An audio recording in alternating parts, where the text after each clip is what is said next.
Urea కొరతపై YCP నేతలు చేస్తున్న దుష్ప్రచారాన్ని రైతులు నమ్మవద్దని అనపర్తి ఎమ్మెల్యే నల్లమిల్లి రామకృష్ణారెడ్డి అన్నారు. ఎక్కడ యూరియా కొరత లేదని అన్నదాతలు ఆందోళన చెందాల్సిన అవసరం లేదన్నారు. రైతు సమస్యలపై మాట్లాడుతున్న వైసీపీ నేతలు గత 5 ఏళ్ల పాలనలో అన్నదాతలకు వారు చేసిన మేలేంటో బహిరంగ చర్చకు రావాలని సవాల్ విసిరారు.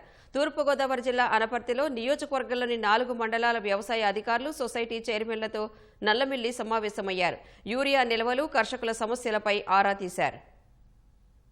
సమస్యలపైన మాజీ శాసనసభ్యులు డాక్టర్ సత్య సూర్యనారాయణ రెడ్డి గారు మాట్లాడటం జరుగుతూ ఉంది.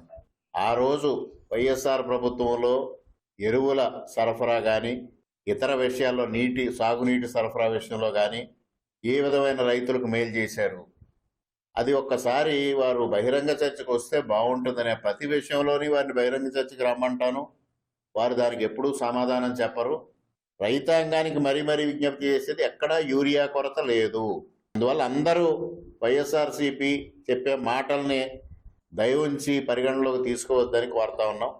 కర్రప్పారావు గారి కుటుంబానికి నాకు రాజకీయ భిక్ష పెట్టారు అని మాట్లాడారు. నాకు రాజకీయ భిక్ష పెట్టింది వాళ్ళు కాదు. మీకు అవగాహన ఉందో లేదో, మీకులాగా దేహి అని నేను రాజకీయ భిక్ష పెట్టండి అని నేను దేవురించుకోలే. ప్రజల ఆశీస్సులు అందించారు. నేను శాసనసభ్యురయ్యా.